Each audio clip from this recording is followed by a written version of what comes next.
તમારે વાંધો શું છે? એટલે કે એમ કે તમે લાઈટ કેમ ચાલુ મૂકી દો છો? તમારે જરૂર હોય ત્યારે ચાલુ રાખો, પછી બંધ કરી દો. રોજ તો હું લાઈટ બંધ કરું જ છું, પાંચ મગજમાંથી વહી આવી ગયું. નથી કરતા તમે બંધ. હું પહેલેથી જોતી આવું છું. રસોડામાંથી નીકળો તો લાઈટ ચાલુ મૂકીને આવો છો, રૂમમાંથી નીકળો તો પંખો ને લાઈટ બધું શરૂ મૂકીને આવો છો. ફોન મૂક્યો હોય ચાર્જિંગમાં તો ઈ ચાપ તમે બંધ નથી કરતા ને એમને વયા જાવ છો. કેટલું બધું બિલ આવે છે એ તમને ખબર છે? ખબર છે મને સારી રીતે ખબર છે, કારણ કે લાઈટ નું બિલ હું જ ભરું છું. ક્યારનો તારી વાત સાંભળું છું. હું નથી બોલતો એટલે તું માથે ચડી જશે. એમ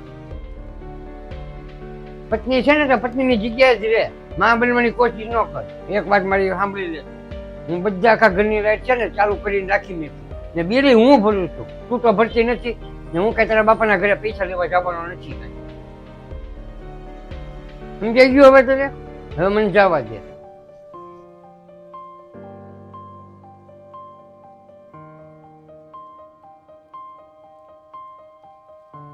કેમ અચાનક લાઈટ વહી ગઈ?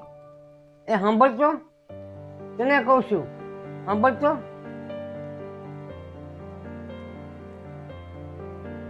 અચાનક આખા ઘરમાં અંધારું કેમ થઈ ગયું? એ તો લાઈટ વહી ગઈ છે. તો જનરેટર ચાલુ કરને. એ તો ખરાબ થઈ ગયું છે.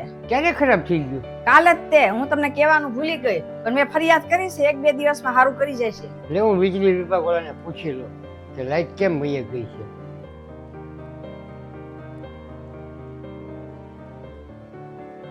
સાહેબ, આ પચાવડિયામાં લાઈટ વહી ગઈ છે તો ક્યારે આવશે?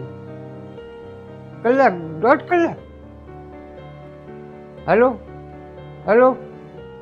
પછી આ લોકો હરખો જવાબ નથી આપતા.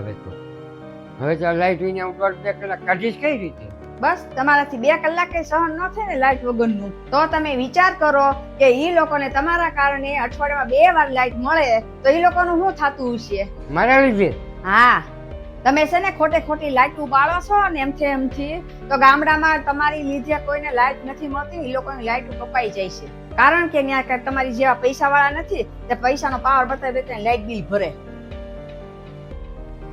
ઈ લોકો તો બિચારા અંધારામાં એનું જીવન કાઢી નાખે છે, પણ તમને શું એની પડી હોય? તમે તો લાઈટ બિલ ભરી શકો છો, પૈસા કાઢી શકો છો. તમે તો કઈ વીજળી બચાવવાના નથી. કાંઈ વાંધો નહીં, એ તો સમય આવશે ને ત્યારે તમને ખબર પડશે કે પૈસા મહત્વનો છે કે માણસો.